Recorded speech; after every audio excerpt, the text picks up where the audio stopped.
there, and welcome to another week of Studs Up. Thanks for watching in your tens of thousands. I say that every week, and I really mean it. Thanks for all your comments as well. We will be going over those in Comment of the Week, everyone's favourite section. But there's so much football to go at, and boy oh boy am I joined by the best two people you could possibly wish for in the world of football to go over this. No intros today, I just wanted to let the lads know about my morning. So I ate 2 flapjacks this morning, that was fantastic. I was starving, so that hit the spot, it really did. Then I wanted to try out my rollerblades, so I had a skate to the train station, that was phenomenal as well. And they were selling boxes of fruits there, so I bought a crate. 2 actually, 2 of those. I had them on the train, and then I thought, gosh, I would hate to be these two here in the studio right now. It's Rory, Jennings and Jason Cundy. How are you both? You well? No, they're not well. They're really not well. It's not a good start, mate. I'm going to level with you. Yeah. Listen, lads. Agree with Cundy, yeah. Not a good start. Listen, I just mean it. I'd hate I would hate to be you two. You lot, right? You're going to play 40 games this season. Absolute disgrace for the so-called biggest club in world football. You lot, you're charlatans this season. You've bowed out against Grimsby, got beaten in the FA Cup by Brighton. You're going to play 40 games. 40. Chelsea went 68 last season. The rules for the game. There are rules for the game. You can't give it a big one about a team getting knocked out of Europe when you're not in Europe. No. That's just the rule. Absolutely disgusting. Yeah, I can't listen to a QPR fan tell me that Chelsea have been knocked out of Europe. I can't listen to a Manchester United fan talk to me about Chelsea being launched out of Europe when you aren't in it. And the reason that you aren't in it, let's just remember, is because you got done by Tottenham in a European final. Big Ange, exactly. Lads, listen, I never didn't say anything about anyone being knocked out. I was just telling you about my morning. That's horrible. You guys have just jumped on me. Was it? Did something happen this week? How did Chelsea get on? How'd they get on? Was it all right? No. We got exactly as you would expect we would get on when we have someone as inept as Liam Rosenoir as manager. Well, this is the thing. Last week when we were reviewing this, you had hope, Jace, and you didn't, Rory, and it ends up Rory Jennings is proven right once again, he would probably say. In other news, water is wet. Jennings is correct and water is wet. What you think, Jace? Well, I went there with delusional hope. You can't not go to a ground and have some sort of hope. Genuinely, I didn't feel that it was possible, but you never know. But it was. We had to score the first 2 goals, 3 goals maybe, and it was a disaster class torn again. Apart, weren't you? A disaster class, I'm afraid. It's amazing that tie, that Jorgensen mistake on 74 minutes changed the complete course of that tie completely, and we were never in it from that moment. And there was half an hour between the 15 minutes, 20 minutes of the first leg and the 15, 20 minutes of the second leg. In that time, about half an hour, we conceded 5 goals. I know. I mean, I completely hear you. And I'm getting the breakdown. I'm going to get Rory Jennings' take on it in a second. But 8-2, Rory, that's unacceptable, right? Over the course of 2 legs. No, it's historically bad. Yeah. Chelsea have never ever put in a worse performance than this in Europe. And I think that what's more telling actually is I know Jason Cundy is his own man and represents, I think, only himself in this. I don't think any Chelsea fan went into this tie with a prayer. I really don't. As a club, but you need a prayer. As a club, we are a support that have seen the impossible. Our record in Europe is incredibly proud. Like, we have won European silverware before Liverpool. Liverpool are England's great European club, right? Chelsea won European silverware. We beat Real Madrid in the final in Athens before Liverpool had won any trophies in Europe. Our record in Europe, even when we were poor, we were in semi-finals. You know, we lost the FA Cup 4-0 to Manchester United in 94. 95, that team are in a European semi-final. We have a great record in Europe. We are London's representative to Europe. And yet, under this ownership, under this manager, the stadium, you could get tickets. I had tickets coming out of my ears for that game. Well, nobody was going. Nobody believed. Jason, I like his commitment and his belief in this side. But it's a small minority. It's not, a belief is one word, but prayers is another one. You've got to go there, because I've seen enough football in my lifetime to know that where there's life, there's a hope. But that hope disappeared on 6 minutes. And that was the most disappointing aspect of it. I watched Spurs the following evening, and they had a right go, Spurs, to be fair. They did. I mean, they conceded 2, and the tie was eventually slipped away from them. But they had a go, and that's, for me, Spurs having a go against Atleti, and what we did the night before. It's the other way round. It's supposed to be the other way round. That was a tough one to take. Both. Well, let me come back at you on this then. Did Tudor get it right and Rosenior get it wrong? Well, you can't concede the first goal in the tie. You've got to make sure that they keep the tie alive. And that, even though most Spurs fans felt that they were going there in the same kind of hope and prayers. They kept the tie alive. They kept it going. There was moments in there where you feel Spurs get the next goal, things would change it. That never happened at Stamford Bridge. That never happened at all. And that was, I mean, you can't. John Terry done a piece, didn't he? You can't lose 8-2. Yeah, that's unacceptable. You cannot excuse it. And a club the size of Chelsea, as Rory's alluded to, with a rich pedigree in the biggest competitions in European football, that's This is that travesty. It's shameful. Yeah. It's shameful, and for anyone, it happened on their watch, and I mean anyone. This happened on Blueco's watch. This happened on. By the way, can I watch. just say though, Frank Lampard got beat 7-1 in 20 by Bayern Munich. The following year we won the Champions League. I'm not saying it's going to happen, but I remember covering that game 7-1 over 2 legs with Bayern Munich. Yeah, that was in 20. It was a very different time for Chelsea though. It was a very different time. Like, that was a Chelsea team that was effectively Chelsea's youth team. We'd lost Eden Hazard. We were on a transfer ban, and we effectively took our youth team into Europe, and we got done by Bayern Munich.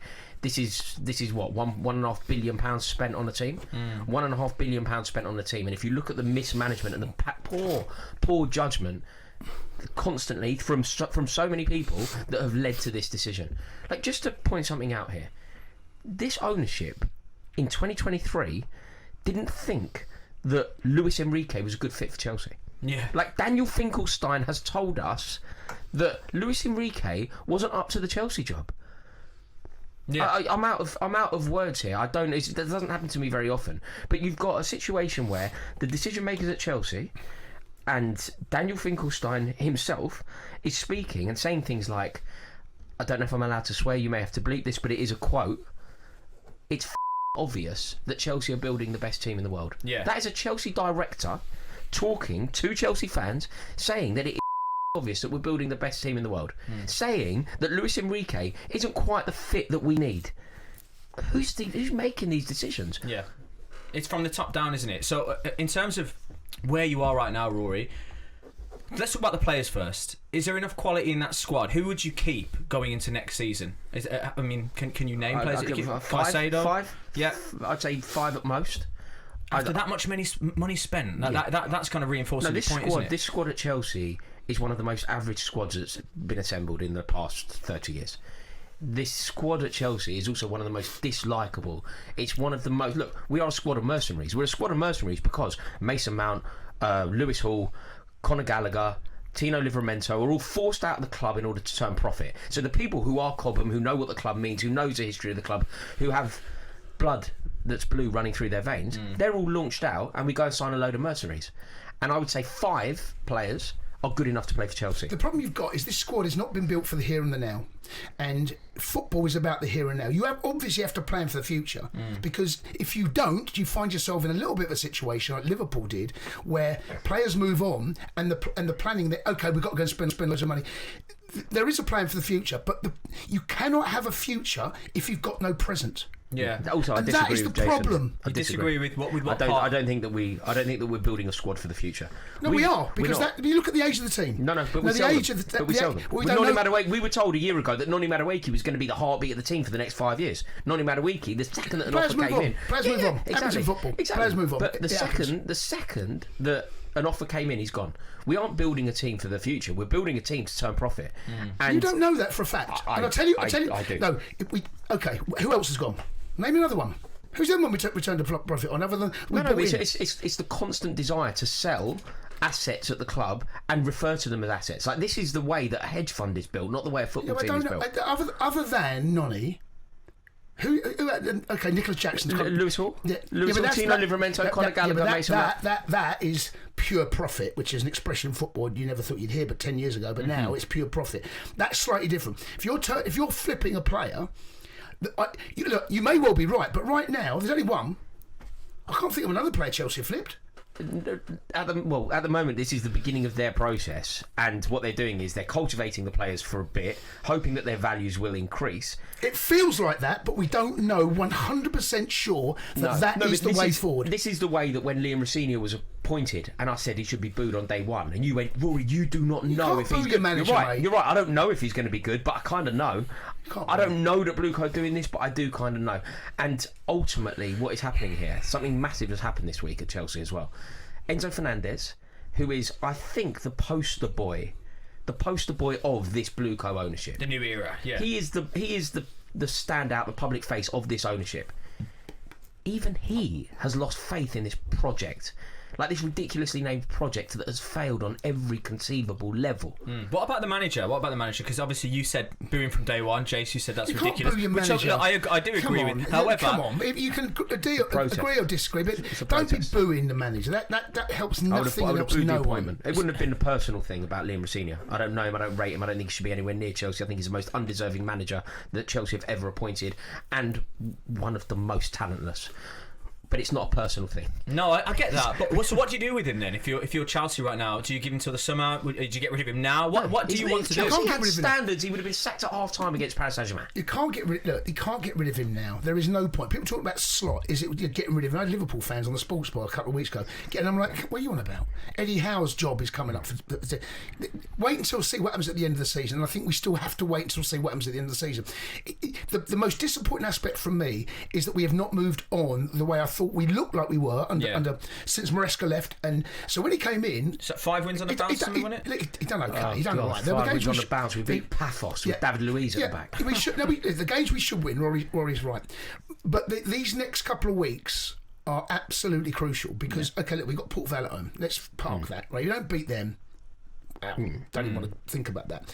But it's the league form. Everton at the weekend. Yeah. Now Everton's home form ain't great. We need to go there and win. We need to go there and win. And we're a football club at the moment. You just don't know what you're going to get. Yeah. And it's in the same game.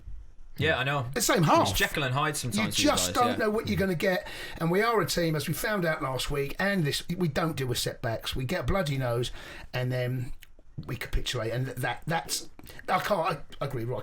It's unacceptable, that defeat. What about the transfer ban as well? Piling on the misery and the fine as well. It's a dark time at the moment. It's a suspended sentence. It's suspended, isn't it? Yeah. The transfer ban is academy players, so... academy players. That's all we seem to buy. Yeah, that's it. It hurts, if anything. I was going to say that. Yeah, oh, boys. It's horrible to see you dejected. It really is. Yeah, what I would say as well with regard to that ban...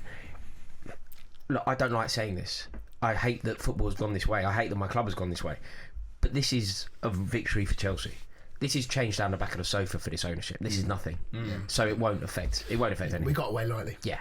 We got away lightly. Ooh, okay. Well, it's going to be a very telling couple of weeks coming up then. No doubt about that. Spurs. Oh, boys, I know it's your second favourite subject, but I don't know if you're going to be that encouraged to talk about this today. Have they turned a corner? We've seen encouraging signs, Jace. You did say encouraging signs? Look, you were right. They drew, I said that, they drew the second half at Atleti. Then they go drew to against Liverpool. They yeah. go to Liverpool. They actually won the second half against Liverpool, by the way. Right, if you really want to grind it. And then they go and beat Atleti 3-2. This is they're getting players back as well. There's one or two players starting to come back. Yeah, Bergvall. They've got a long gap as well. Yeah, I just feel that the players coming back, and it's part of the reason why they are where they are, because of the injuries. I just can't see Spurs going down. I think Jude will find enough. They'll get a win. I've got them to beat Forest at the weekend. That's a crucial game. If they lose that, we'll have that conversation. I think it all comes down to that fixture. Yeah, like whoever wins that fixture is probably going to avoid relegation. That's how significant it is. Maybe. If you win that, yeah, it is. I appreciate that. I'm massively oversimplifying it, but I think if you win that 6-pointer, it should go a long way to not only your safety, but the other team is immediately in a crisis. So it's the impact on the opposition. If Tottenham get beat, they are right back in it. Everybody's head's going to go. And if Forest get beat, I know Spurs could end up potentially being in the bottom three at the end of these. Yeah, exactly. Right? There is still a jeopardy, which is symbolic. Right. Yeah. That then which is symbolic. We'll have that conversation. Yeah, absolutely. But it's called a 6-point for a reason. You're right. It is crucial. Now, there's been loads of question marks about the manager. One person who never questioned him is Jason Cundy. You can call him anti-Spurs all you want, but he said give him more time. Minutes didn't you? on the training ground. Right, and you can see the fruits of his hard work. Yeah. I'm being slightly facetious, obviously. But he's done that is a good result for Tudor. That is a really good result for Tudor. The green shoots a recovery. It's baby steps. Can Spurs fans see? Is there any light at the end of the tunnel? And after those performances again, by the way, Liverpool were terrible. Spurs deserved a point. Last night against Atleti, absolutely deserved to win that game. The hurdle was too big from what happened over in Madrid the week before. But there are definitely signs that Spurs are moving in the right direction. I've been quite consistent with this. I don't see them going down. I think Forest still go down. But like I said, let's have that conversation after the weekend's games. Here's a question for you then about Spurs, and obviously you guys are outsiders because you're Chelsea fans, but from the outside looking in, the manager's going to sort itself out, I'm sure. We'll see what happens with him. He's an interim, of course, but the squad itself, I mean, Xavi Simons has a fantastic game yesterday. A few of the players did. Tao was phenomenal as well. Who do you keep? Who do you keep in this squad? Because they're in a relegation battle, but then they showed they can turn up that quality last night. So if they stay up, who should they build around? Who do they keep? I think they need to clear out. Yeah, do you? Oh yeah, I think they need to clear out. I think it's got very toxic there. Is there any quality in there? I thought whatever you think of Thomas Frank, whatever you think of his managerial ability, what you have to do when you analyse that situation, in my opinion, is respect the office of Tottenham manager. So even if you don't rate Frank or like Frank, you have to respect that he was the Tottenham manager. Tottenham, one of the biggest clubs in Europe. He was the manager. He's following in the footsteps of some great managers. Any player that didn't show the respect that was deserved in that situation shouldn't play for the club. And by the way, I never liked Sarri at Chelsea. I'll just make a parallel to prove that I'm not being biased here. I didn't rate Sarri. I didn't like him. I hated the time following Chelsea when he was manager. But I thought it was a disgrace what Kepa Arrizabalaga did to him at Wembley. Oh yeah. If you don't respect your manager, I think it's you should be booted out of the club. And we've heard a lot of stories about some of this squad stopping playing for Frank. Anyone involved in that, Romero, for example, should never play for Tottenham again. You can't just clear out the whole squad, though. And this is the problem. Well, I remember this happened under Jose when everyone was saying the players down tools. So we got beat away at Leicester. I think it was his last game in Charles. Yeah. The year Leicester won they it. did. Hazard walked off. Yeah. Hazard. Thibaut Courtois. Yeah, there was And Costa. Players, you cannot overhaul a squad. That's why managers get the sack. Because easier to sack one than it is to move out. But there's, again, I go back to the point. Spurs have had so many injuries. Where is Kulusevski? What has happened to him? Tudor don't know. Where is he? Yeah, I know. Where is Kudos? Where is Bentancur? Where a doggy come back the other night? But we see Bergvall come back. Yeah. These players start coming back. You watch Spurs; they will have too much, and then at the end of the season. I think the medical team needs to be looked at internally. Why are there so... Not just the medical team, strength and conditioning, training regimes. Everyone blamed Big Ange about the training regime. That's why there's so many injuries. Well, that's continued. Ange ain't been there for over a year. Or nearly a year. So that... Internally, Spurs have got issues behind the scenes. Why are so many players getting injured, and why are they out for so long? So, Jace, you think Tottenham survive? Yeah. Who do you think goes then? Forest. Do you really? Yeah. See, I just don't think Forest go. Rate their manager. There's a big club going down, we know that much, because West Ham, Forest or Spurs. Or potentially the outsider would be Leeds getting dragged into it. They could. They could pinch again. There's jeopardy. They're not completely out of it. Yeah, they need a result. They need a result soon. You know that form that they found where they went on like that unbeaten run? Yeah. Feels like a long time ago. It does, doesn't it? I know. Yeah, and they're still there. When you look at the league table, you're going... They haven't Leeds pulled there? away. It's like, they've had it up. Yeah, I know. I don't know how many home games are between now and the end of the season, but I think that'll be... They need a win. They need a win soon. Yeah, they do, absolutely. I've not really considered Leeds, but it's a good point. Same. Because they are a little bit too close for comfort. Yeah. In a relegation battle, we know it's like a black hole that is. You can get sucked in quite easily. So, in a word then, are Spurs going down? No. Yes. Oh, I think they're going down as well. I think it'd be so Spursy for them to have a fantastic week, Atletico Madrid, and then lose to Forest. I see that as well. I can see it. It's part of it's the history of the Tottenham. Okay, Arsenal. Oh boys, another. Oh god, what a horrible show for you guys. What a horrible show. Does it hurt to say, especially with the side of the draw they're on for the Champions League, that they are in a serious shout for a quadruple or a treble or a double? Well, they should do. They should get to the final. Does it hurt though? Well, of course it hurts. Yeah. Well, of course it hurts. I mean, what a stupid question. It's a stupid question. I just want to hear you say it. I know, but I just want to hear you say it. Of course, but you have to give credit where credit's due. Arsenal are an incredibly well-run club right now. Whatever you think of Arteta, and he's not the most likeable guy in the world, who cares? He's getting results, and he's turned Arsenal into a bit of a machine. Yeah. They should get to the final. They will win the Premier League, and then cup competitions after that. You know, who knows in the final one-off game. I'll be cheering City on at the weekend. I know that much. Yeah, so will I. So will I. And Barcelona, I was very happy to see Newcastle lose to Barcelona, not for the reasons you'd think. I feel like Barcelona are the only hope to stop Arsenal making it to the Arsenal final. beat Barcelona. Do you think? Yeah. Yeah. You're not having them, are you really? Going forward, I mean, they're a wonderful team to watch. Arsenal will deal with them, and they'll have too much. Yeah. I don't disagree with you, really. No, there is something horrible. You know, when you ask that rather offensive and rhetorical question, does it hurt? It hurts, but the reason it hurts, it's amplified massively.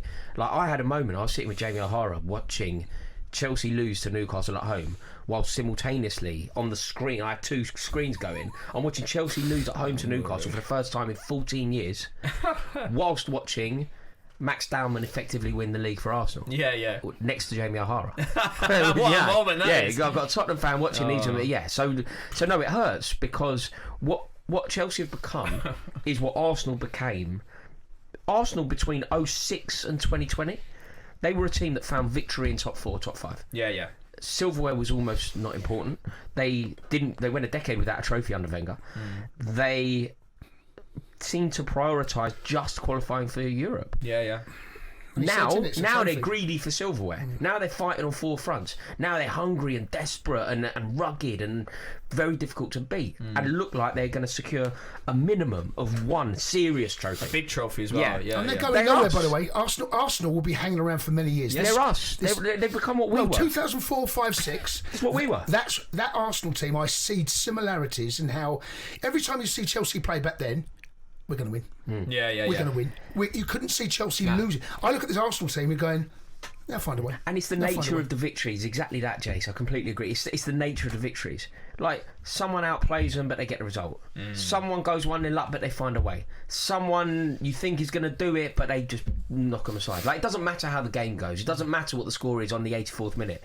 They'll find a way, and that's very Chelsea coded. Exactly. I know it's a horrible thing, but I could just about make my peace with them winning the league. But Champions League, that's gonna. Yeah, look at it. Get the camera on, Jason. Oh dear. That's a frightening thought. Yeah. Imagine I'm still sitting there. We got 2 of them, but no. Kings of Europe. It feels hollow. Yeah, it does. It feels hollow. Yeah, we need them to not win that. And if Harry Kane can keep scoring the quality of goals that he's scoring, maybe that's a dream. That's another hope, isn't Harry it? Kane scores the winner for Bayern Munich against Arsenal. Oh, in the Champions League look at that. final. Oh, he's dreaming. my Dreaming. God, Jason wow. Cundy. Would that be celebrated in North London? And West London. Yeah. It's all over the All of country. London. Yeah. You mentioned Max Dowman as you were sat next to O'Hara potentially winning the league. First of all, was that an iconic moment? Because that was doing the rounds at talkSPORT. Gabby didn't think it was. So is it an iconic moment? How can he not think that? I know. He's been a silly goose, isn't he? Let's be honest.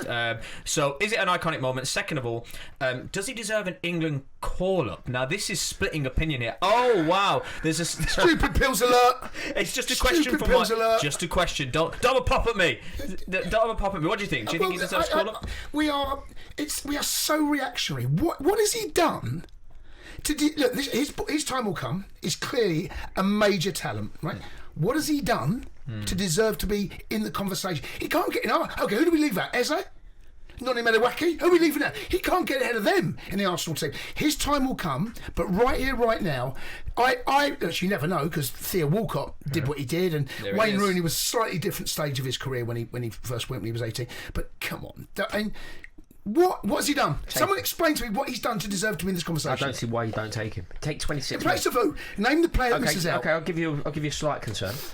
Phil Foden. Phil Foden doesn't go for me.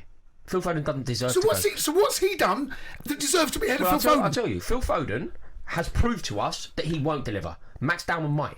That possibility. You can't. Well, Phil Foden's a guarantee that he won't. Phil Foden he won the treble a couple of years ago. Yeah. You've got to have half a good memory to remember the last time Phil Foden had a good game. Max Dowman might. You can't. Come on. Phil Foden has had opportunities time and time again to carry Man City, to replace Kevin De Bruyne, or to be England's talisman. He has flopped at both of those tasks. Let me get this straight. Phil Foden does not go to the World Cup. And you're taking Dowman over him? 100%. Nuts. 100%. Listen, Morgan Rogers isn't playing particularly well. Cole Palmer isn't playing particularly well. Bukayo Saka isn't playing particularly well. And Max Dowman's doing what?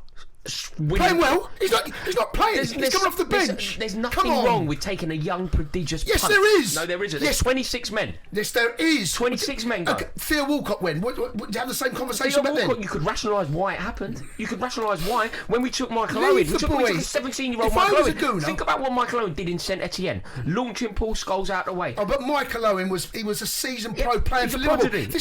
This is a totally different conversation. Max Damon is not that man yet. He will be that man. He will be that man. What is the problem with taking somebody who is completely fearless, completely unpredictable, capable of big moments? What you're saying, Rory, is an ace up the sleeve. You that ace up the sleeve that potentially When's can he make a gonna- difference off the bench. Phil Foden, would Phil Foden be in your squad? Yes. Stupid pills for you. Yes. Stupid pills for you. Yes. Has any of our production got the stupid pills? Where are Jason's already eaten them all. Jason's already eaten them all. Phil Foden goes, if you say Phil Foden can't should leave go to Phil the World Cup, No, that's nuts. I lose all respect for you. I don't think that is nuts, Jace. I have to say, I'm going to side with Rory on this one. We've seen nothing from Phil Foden. You're taking him on What have you name seen from only. Max Damon? Well, we've seen a good couple of games from him Phil off the bench. Foden- That's what why he's in a about- Jason, conversation. what about just the More than Foden. What about just More than chance? Foden. He's playing Jason Well, Chance. which one to speak to first? Chance. What about Chance? So you know when you're saying what have we seen from Dowman? Okay, you could. I think we've seen enough actually. You don't. How many games has he played? You don't- I don't think he's been playing that 10 moment games, in has he? itself. handful, yeah, that a handful. moment in itself was worthy of consideration. Oh, absolute balderdash! You've got Pickford fidget spinning in the other box. No.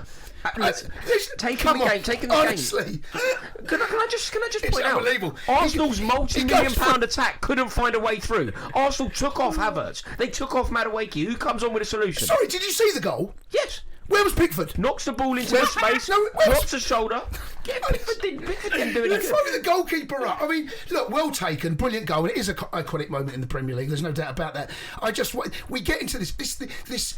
I don't know how we quite do it as England fans, but he's the next big thing, and he will be. Take it at the World Cup. Yes, take him. No, my What God. is wrong with having just an unpredictable, mercurial talent who you go, do you know what? You're just going to play. You're not affected by playing for England. You're just totally fearless. Who's your ace up the sleeve, Cundy? Who's your ace up the sleeve Phil for England? Foden, like he was at tournament after tournament where he's let us down. Where I will agree with Rory is that if you went back 18 months ago or even a year ago, you had Palmer, you had Foden, Rodgers is slightly, dipped. Wobbled, yeah. You had Bellingham, but we are talking about players, seasoned pros here, and to go to a World Cup, you've got to leave one out. And I don't see who you leave out there. And Thomas Tuchel has built this squad.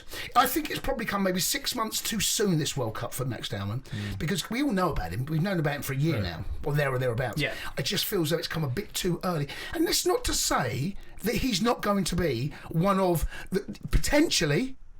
Why do you take Foden? Why? What has Foden ever done for England? Well, what's Max Dowman ever done? This is what I'm saying. Max Dowman's had no chances. Oh, come on. Phil Foden has had chance after chance after chance and has let his country down time and time He again. played him out the left, Southgate. He's not. That was an absolute disaster What about the class. tournament before where he dyed his hair like Eminem?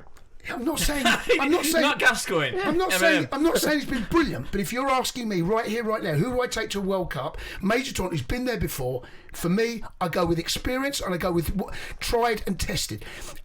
Well, I agree with Raw. The problem we've got in that area, all of their form has done that, but I still don't think that's enough reason to take a young man who's going. And if I was a gooner, I wouldn't want him to go. No. I would don't take him there. The pressure that be on his shoulders, that he can clearly handle it. I don't think that conversation needs to take place just yet. I think it's counterproductive. Is what I'm getting. It might stunt his growth a bit. Well, there you go. I'm going to break him up. But that is definitely one to put in the comments. Would you take Max Dowman or not? I'm a bit torn on that one, I have to say. So we move on from Arsenal now and we go on to my favourite subject, Manchester United, because there's a little player from Portugal, right, called Bruno Fernandes. Have you heard of him before? Yeah, he's had a good 26. Oh, jeez, honestly. He's and a a really good good 25, and a good 24, and a good 23, and a good 22. Didn't have a great 25. No, he didn't. What, when he was losing to Tottenham in a European final? Well, when he hold was on. captain of a Man United team he that got got beat by managed to the sack. Postecoglou. When he saved Manchester United from relegation, you're talking about that season. Didn't he lose in a European? Say that again. You've done that relegation. do it with a straight face. Look at me. I am a very honest Manchester United What did he fan. do? Without Bruno Fernandes, Manchester United would have No, he went wouldn't. down Not that season. Yes, Southampton Southampton and that, they were never going down. Oh, no. This season maybe. Last season no. We were Absolutely in amongst not. it. We were Absolutely in amongst not. it for a good while. We He's were. above Tottenham. He's having a good. Yeah, I know. In the end, thanks to Bruno. No. He's having a good 26, right? I don't remember anyone talking about him pre-Christmas. No, nobody was. Yes, they were. No, they Nobody weren't. was. Oh my gosh. Only you Man United fans were. Because you guys tune into Chelsea When you FM were all the losing, time. when you That's were why. losing to Grimsby, nobody was talking about Bruno Fernandes having a great season. No, of course not. Of Exactly. course not. What, on the back of the worst result of the Exactly. season? Of course they're not going to. But Bruno Fernandes, by the way, for the first half of the season, was picking up the ball from the centre backs. Bruno Fernandes has been He was brilliant. playing deep line midfield, and now he's top assist in the That's league. not our fault. 16 assists. That's not our fault. I'm not saying it. Don't start to pop at us Fernandes- over that. We didn't pick the team. No, You I'm can't not. argue that Bruno Fernandes pre-Christmas people were talking about. Like, you can't argue that. People No, were no, talking no. about him. No. Listen, let me tell you something about Bruno Fernandes. You guys are on it now. You're on the Bruno train now. Or you're at least hearing it. You're No, not, no, Jace. no, You're on it now. No one's ever Let me tell you, said he's a good player. every week, if you watch Bruno, he's doing something. It is phenomenal. It's really. No, When I he's say having a good 26. he's having a good season though, no? No, I don't think so. He got the manager of the sack. He's part of that team that got the manager of the sack. He's part of that team, as Rory said. He got beat by Big Angel Spurs, the worst team to ever win the Europa League, and he played in that game. He's been captain of a Man United team that have Come on, lost here we 2 go. European finals. Yeah, right? okay. He's been captain of Man United, but put that aside. To a second. Villarreal. Put that aside a second. The Yellow Submarine. He's having a fantastic season, right? Of that there is no doubt. 16 assists. He's just overtaken Beckham's record, which was the most assists for Manchester United. That is worth saying. 100 goals and 100 assists at one club before Ronaldo and Messi did it as well. Yeah, but his stats are phenomenal. It's not. Do It you is know what well done. But Ryan, It is do well you know what happens? Do you know when we talk about Bruno Fernandes to you, Yeah. we have to be a counterweight to you because you are in love with him. Of course you I am. take it so far. I think Jason and I are both ready to concede that he's an excellent footballer. What have I taken too far? Undoubtedly, What am I taking too far though? What am I saying that's too far? He's a phenomenal you player. don't seem to accept the limitations in the way that you did with Amorim. You don't seem to accept that Bruno Fernandes, at various points in his Manchester United career, has let the club down. At the moment, he's playing out of his skin. At the moment, you could argue he's best player in the Premier League. I have no issue with that. Is he a contender for Player of the Year? 100%. Is he a contender for Football Writers' Player of the Year? 100%. Okay. We're totally on song here. Where you lose me is when you start talking about him in an all-time Manchester United 11, or when you start comparing him to being a better player than David Beckham because the stats say he is. Well, first of all, on the Player of the Year bit, he's second favourite with talkSPORT bet at the moment, 3-1. Who's first? No, it's Declan Rice, isn't it? But he's odds on. He's odds on as well. He's at 1-2. So, and of course, if Rice wins the Premier League, it's going to be difficult for Bruno. But he has to be in the conversation. Of course, he does. He is, like I say, he's doing this week in week out. Jace, from my perspective, it feels like you don't give Bruno Fernandes enough credit. No, I think you give him too much credit. Yeah. But how so? No, Because you're in love. no one's saying he's not a good footballer. No one has ever said that. Yeah. Okay, but you are putting him up there as He's the best player in the league, Jace. right. Okay, Yeah. Since when? This season. Nah, so that's where you lost me. Yeah. But That's where you how lost can me. I have lost you? He is not better than Declan Rice. 16 assists over the he course is of not- 7 goals. He is not performing a level that Declan Rice is. Of course he Declan is. No, he's not. But he is. Maybe No, he's now, not. but not since August. No. come on, all season. He's been playing deep line midfield and playing well there. Yeah. Playing well there, by the way. He was getting assists from deep line midfield. Declan Rice has been the talisman, and Gabriel deserves some credit here. Look, Bruno Fernandes could well win it because I think that Arsenal's dominance could almost split the vote. I think that there'll be people voting for Arsenal players. Some will vote for Gabriel, some will vote for Declan Rice, and Bruno Fernandes could end up winning it. But Declan Rice, over the course of the season, from the second the season started, August to now, has had a better He's the best midfielder season. in the country. I think that Bruno Fernandes, at the moment, is the best player in the league. At the moment. I can totally agree. And this is, as a Chelsea fan, it's hard to say it, but you've got to be honest. Yeah, okay. Declan Rice, what he has delivered for Arsenal and the performances he has done from day one, from the first week in the Premier League, not rocked up in like 6 months after the season starts. He's done it from day one. Do you know what fine. as well, Ryan? When we've been speaking about, at various points this season, Morgan Rogers was the guy. Right, Bruno Fernandes is the guy now. Declan Rice has just been that constant, just constantly there. The reason Bruno Fernandes could win it is because he's finding form at the right time for the voting. He He's is. finding form at the. If Bruno Fernandes had put in the form that he put in now, earlier in the season, and Morgan Rogers was having the form earlier in the season that he was having now, we'd be talking about Morgan Rogers. But the one thing I'll say about this is that there's a false narrative developing that Bruno hasn't had a good season because maybe he had a few bad games at the start of it. That is not true. He's had a phenomenal season. He's been phenomenal since he walked into Manchester United. That's the conversation. I think he's the best player in the league, so yes, I think he deserves to win the best player in the league award. I feel Better like than Declan Rice. yeah, he's better than All Declan season. Rice. Bruno Fernandes gets in probably every single team in the world. So does Rice. I don't know. Of course he does. I don't Jesus know. Christ. I don't know. Of course he does. I don't know. Look, maybe a lot of them, but I think Bruno gets in every single one of them. And you said something earlier that you love Bruno Fernandes. Yes, I do. Okay, and I'm gonna put this marker down as what a club legend should be. Yes, Manchester United have had some fantastic years over the years. I've been spoilt and treated by some legends, some icons that I adore that have won Premier Leagues and Champions Leagues and FA Cups. But in the darkest period of Manchester United's history, there's only been one shining light over the last decade, and that's Bruno Fernandes. And any Manchester United fan that doesn't say that they don't love him and they don't love his contributions, which he does split the fan base, I think really, how can you call yourself a Manchester United fan? I don't get that. I don't get that at all. Win Player of United. So, of course he will. Well, but okay. But he could be in for Premier League Player of the Year as well, in my opinion. I think he's the best player in the league. Is he in your all-time Premier League Manchester United 11? I think it depends on the formation you play. I think if you squeeze him in there, what formation if you play a 10, you put him in. If you play a 10, I think not better than Scholes as a 10. He's in for he is. Yeah. No, he isn't. As a 10. When Scholes was playing behind Cantona. Yeah, I think so. Rooney? Rooney? No. Look, I'm not going to go too far. But there's something about nostalgia, right? That. It either's really kind to you, it's really cruel to you. Just Manchester United, we look back at that Premier League winning side that over the years, and we go, "Oh, Bruno can't make it." That's not true. That's funny, right? That is not true. Do you know what's funny all. that you've said that? Because people level at me that I'm a nostalgia merchant. Yeah. But my argument is always the other way. My argument is always that people nowadays always say everyone's the best. Yes. So Bruno Fernandes is the best now. Mohamed Salah is the best right winger ever. Virgil van Dijk is the best centre half ever.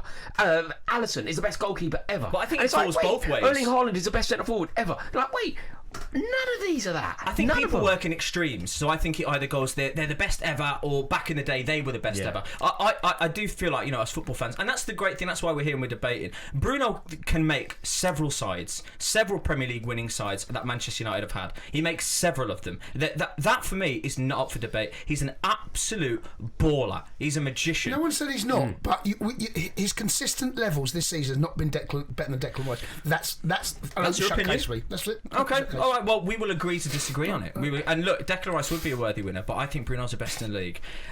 Okay, move on to Newcastle very quickly. We've got here as well. Gosh, this is a harsh question. Has Eddie Howe reached the top of the mountain at the Toon? Is it time to pass the torch for him? Has he taken them as far as he can? What do you think, Joe? I think there's going to be a ceiling for Newcastle, whether they're with PSR. So the money they can't spend, they were forced to sell Isak. They were forced to sell Anderson. Yeah. This is a football club that tries to cut its cloth because they have one of the wealthiest owners, if not the wealthiest owners in world football, and cannot spend. If I was in charge, I'd say spend what you want. Yeah. But they cannot. And I think there's going to be, I think Eddie Howe's done a brilliant job. They are underachieving in the league. There's no way they should be where they are. That's not even up for debate. Big game coming up at the weekend, right? If they lose away at Sunderland, they can't finish below Sunderland. Because there'll be riots. No, I'm kind of paraphrasing, but pandemonium. I think that Eddie Howe has done as good a job as he possibly could have done. They need to reset and go again. There was talk of Adrian Durham saying that he believes Eddie Howe should put his resignation in after what they got thumped at Barcelona midweek. That to me is a little bit over the top, but there may well come a point. I think it's a bit early to say, has he taken as far as he can? But if we're in the same situation this time next year, then maybe he might feel himself, I'm restricted. There's only so far I can take this club myself. I think it's an interesting one, but I just think if you were to make a list of 10 problems at Newcastle United, you don't say Eddie Howe. Like, their manager, they're one of those very few clubs where things aren't going well, but I would say the manager is an excellent manager. I rate him highly. I think he's doing a good job. I think he's existing within the parameters that he wants to exist in. I think he was massively let down in the summer. Look at their transfer strategy in the summer. It was atrocious. Now, that isn't Howe, but it's cost them. You look at what they were doing. They were trying to sign Liam Delap, didn't get Liam Delap. Trying to sign Mark Gahey, didn't get Mark Gahey. Trying to sign Ekitike, didn't get Ekitike. Trying to keep Alexander Isak, didn't keep Alexander Isak. Then the players that they signed Visser, they signed Elanga. Yeah. You know, they ended up with Voltemado, who's woeful. Like, I just don't see how, when you make a list of the problems where it's gone wrong, I don't think any of them realistically are Howe's fault. Maybe some of the performances, maybe some of the tactics, maybe some of the personnel tweaks in various games. But I would say what's good about Newcastle is their manager and their setup and what Howe brings. And what's bad about them is the way that the club is run. Yeah, that's so true. But they've got their hands tied as well. But do you know what, Jace? Do you not think there's a world where, and I don't like this, but it's just the world, okay? I wish this didn't happen, but it is the world. Chelsea sold ourselves a hotel so we could spend more money. Chelsea sold ourselves a women's team so we could spend more money. Why are Newcastle and the PIF, with the wealth, not finding the workaround so that Eddie Howe can have a £250 million war chest? Yeah, I think Villa did something like that. I think Yeah, Villa sold themselves. Villa did something. But also on the back of that, forget that for a second, but Unai Emery, what he's done at Aston Villa, they're in the same position as Newcastle, but look what they're doing. And would you say that there's a huge gulf in the squads? No. But Howe won a trophy. Villa haven't won a trophy since '93, have they? But that's 94. That was could win the Europa. They're in for it this season. Villa potentially. I'd like them to. Yeah, I'd like absolutely. them to. Big club, Villa. I wouldn't want them to win it. I quite like. I've got a lot of respect. I don't know. You don't want other sides to win trophies. Villa winning a Europa League. I can live in that world. Get them dumped out. Yeah, big club. That's a world Rory can live in. He doesn't mind it. Right. Okay. Let's move on. We've done that. We've previewed. We've reviewed. Let's get everyone's favourite time of the week, boys. You know what it is. There we go. It's comment of the week.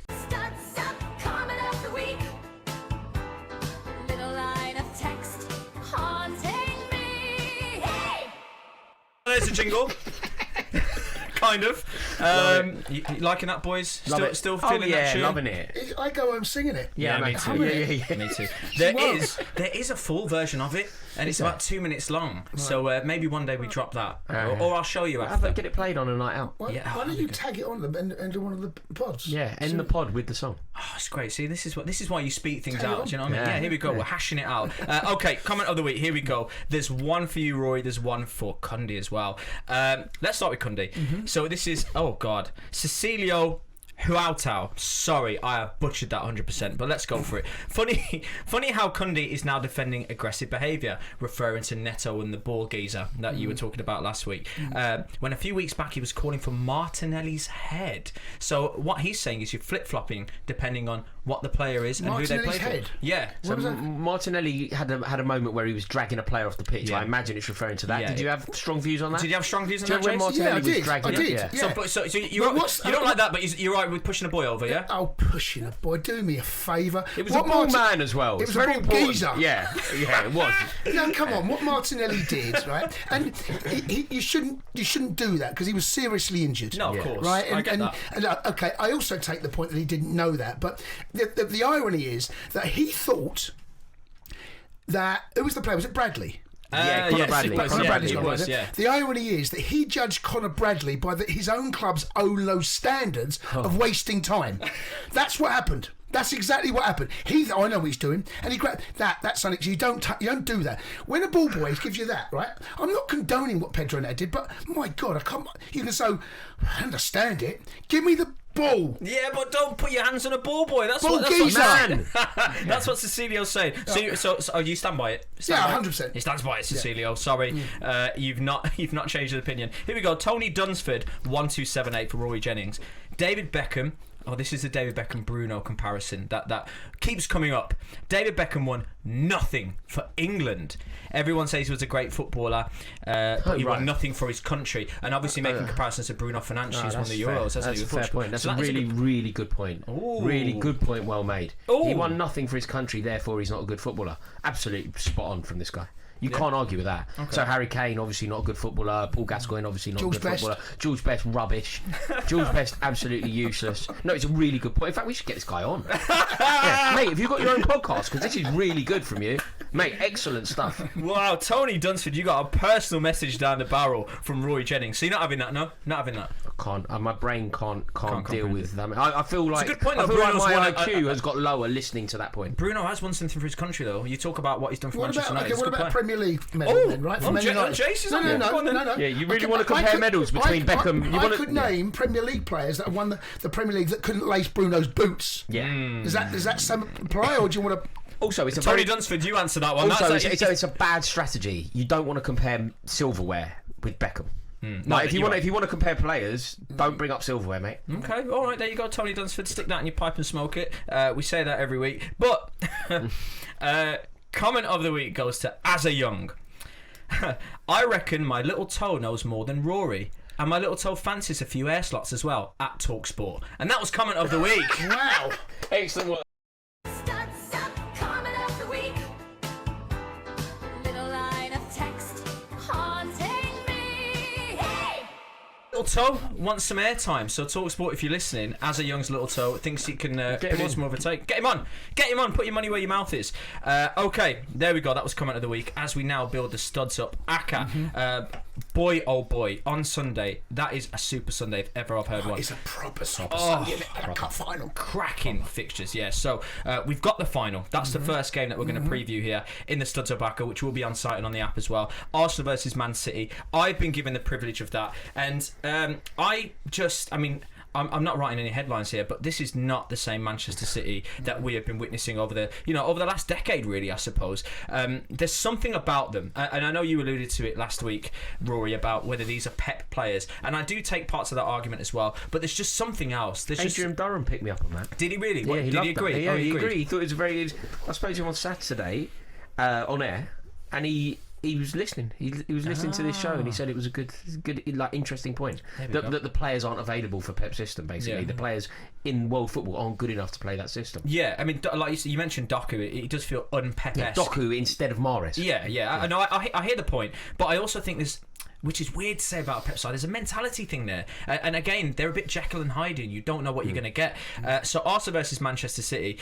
I don't think it's going to be a whooping. I don't think that's going to be the case, but I think Arsenal will do it, and I think they're going to win 1-0. 1-0 to the Arsenal. I'm sure the Arsenal fans would be happy about that, but I can't see any other outcome. I would be lying or just hoping for something else. Arsenal 1, Manchester City 0. I think they lift the trophy. That's where I'm going. Okay. So, second game here is for Jason Cundy. Oh my gosh, the 6 pointer we've alluded to. Spurs versus Forest, man. Where are you going with this? Well, tough one. Yeah, this is the game that Spurs fans finally will breathe a sigh of relief. In my mind, I see Spurs winning this. I see it tight. I see both teams scoring, but I'm going to go Spurs to win 2-1. It just feels that this moment is, they can't carry on down this road. They won their first game of the year against Atleti midweek, right? That's the beginning of this recovery. They're getting players back. They'll be too strong for Forest. The home crowd will get behind them. There's a little bit more belief at Spurs now. 2-1. Oh, 2-1. Can we get a goal scorer now? You want to put a goal scorer? Doesn't matter, does it? We pushed him too far. Yeah. Okay, we'll lock it in. Richarlison, throw Richarlison in there.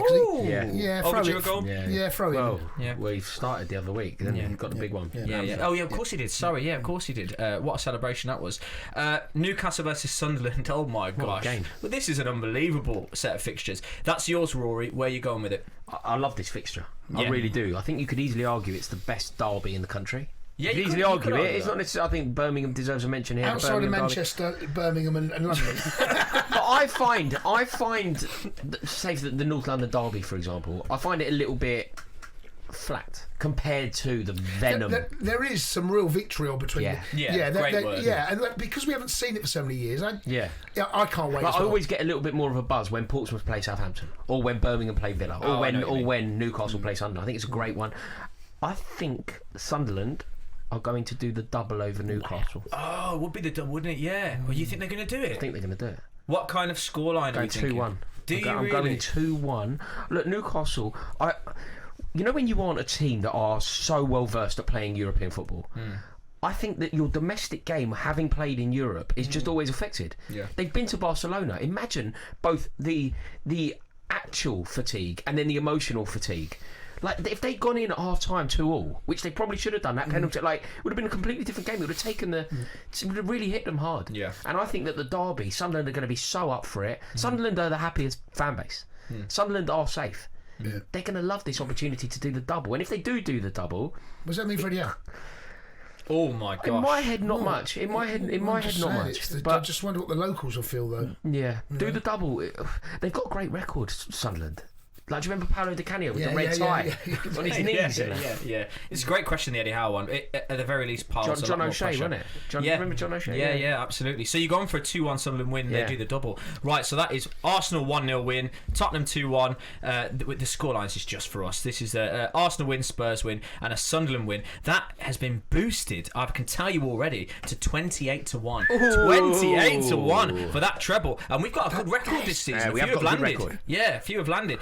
And that feels all right, you know. Arsenal, Spurs, Sunderland away win is probably the bit of jeopardy there, but they're a wounded animal, like you say. So there we go. That'll be available on site and on the app as well at talkSPORT Bet. A fixture we haven't mentioned is Brighton versus Liverpool. And the reason why I bring this up now is because talkSPORT Bet have super boosted it. Yes, they've super boosted both teams to score in it from 1 to 2.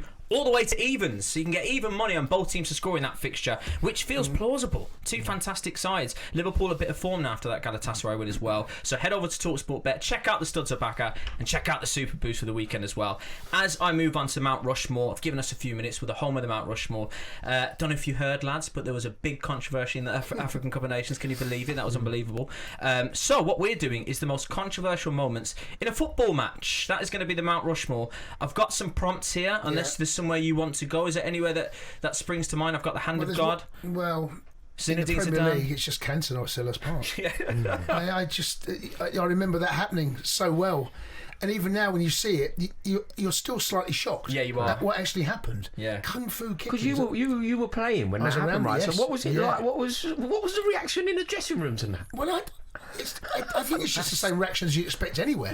What has gone on there? How has that happened? I mean, he was a fiery character anyway. Such a Cantona. geezer. You knew he had Did you ever something play in him. against him? Yeah. How was that? He scored the first Premier League hat-trick and I was marking him. Leeds. Leeds, he was at Leeds, but yeah. Really? But that moment, you saw his head go. Yeah. He didn't, and he turns around, Yeah. and that guy, he was infamous for a while. Jay, Wasn't sorry, he? I know this isn't the point, but what was it like to play against Cantona? He scored hat-trick. What do you think? Don't make him relive it. Hey, Don't make him relive I it. find that fact. I'm going to drive you mad off camera now. What, you played against Cantona? What It's did he say amazing, to you during the game? Yeah. I brilliant. helped get his move to Man United. You should have got 10%. They should have got a cut on that. That's brilliant. So are we putting the Cantona For kung fu me, kick in there? well, I think that's the one that jumps off the page. I think Maradona. And the hand Maradona, of God. hand of God. Everything that it represents, everything about football, everything about Maradona. Like, we were at war with Argentina. It's just an amazing Have story. you forgiven him? No. I've never ever had a problem with it. I love I've never really had a problem with Maradona, and I don't really have a major issue with cheating. Well, it's not cheating, is it? No, it's Bend to the rules. Yeah. Well, I mean, bent it as far as it could bend, by the way. Well, no, on some level, you've got to have a word with Shilton, haven't you? Yeah, you do. Maradona's my height. Yeah, that's so true. Yeah, no. So we're putting the hand of God in there, putting the kung fu kick in there. So I've got for the purpose of the listener, so you can make your choices as well. Zinedine Zidane's headbutt, Thierry Henry's handball against Ireland, the Chelsea 1-1. I'm surprised you didn't bring that up against Barcelona. Overbo. Yeah. That was. I'm not really a conspiracy guy, but I believe something was up there. Yeah. it stunk. It stunk, didn't it? Drogba What was about right. Lampard's goal Lampard against in Germany? Bloemfontein. Lampard in Bloemfontein was ridiculous. Yeah. Absolutely ridiculous. Because it wasn't. Sometimes you don't know. Sometimes, like even they think it's all over. It is now. In that game, you don't know, right? You think it's over, but you don't know. Lampard was Yeah. like. Oh, It it's wasn't even close, was ridiculous. it? No, Nearly it's touched the ridiculous. net. Yeah. From where I was sitting at home on a small TV back then, Yeah, I was screaming the But house down. I also, couldn't believe if you it. look at the reaction of like every German player, they're almost getting the ball and kind of Yeah. walking back to the halfway line. Yeah, it's horrendous that. I've got here Luis Suarez biting spree from 2010 to 2014. No, Luis Suarez, the handball. Ghana. handball. Yeah, the handball. Yeah, Oh my fantastic. God. Good shout. But he got punished. I think that was a And master then shot missed the from penalty. him. When he celebrated on the touchline, yeah, that's housery. Yeah, that That's was the housery. housery. Yeah. Yeah. Are we putting that in there? I think I so. quite like that one. I quite like that. So we got the kung fu yeah, kick, got- hand of God. We got Luis Suarez's handball against Ghana, and then we can go anywhere else. The Jeff Hurst goal, beach ball goal, the biting spree, Thierry Henry's handball, Zidane headbutt. What are we thinking? Oh, this is Dan headbutt one. That's I think Zidane headbutt. that's that because of the stage. And he's such an amazing player, right? But then adds if to the you mystique, reel off doesn't Zinedine Zidane and you think about his moments, the headbutt's actually in there, despite him being one of the best players of all time, which shows the gravitas of I that agree. moment, I which agree. is insane. Yes, it was shocking. Yeah. Wasn't it? It was shocking that. What a headbutt, though! do you know what Have the we seen referee- one like it before? To headbutt someone in the In the chest. chest. Have we seen one like it since? Yeah. Great idea. Incredible. Gosh, yeah. He actually reinvented the wheel with a Yeah. headbutt. The referee didn't see it, did he? No. Nah. And that was before Before VAR. VAR. Yeah, And they apparently, well, I'm just But that wouldn't have been a long check on I think, VAR, I'll I think tell you the that fourth right now. official told him about that. Grassing. which Grassing. I believe at that time the fourth official didn't have that power, but I could be wrong. There we go. Right, we'll stick it in there. That is the Mount Rushmore. What a Mount Rushmore it is. Let us know what you think should be on the Mount Rushmore of controversial moments. Are you back in the Studs or Backer? Comment of the week. Did the boys get it right? Max Dowman, should he be on the plane as well? So much that we got into. What a meaty episode. And as I say about Studs Up, the brilliant thing about it is we'll be back next week. Take care.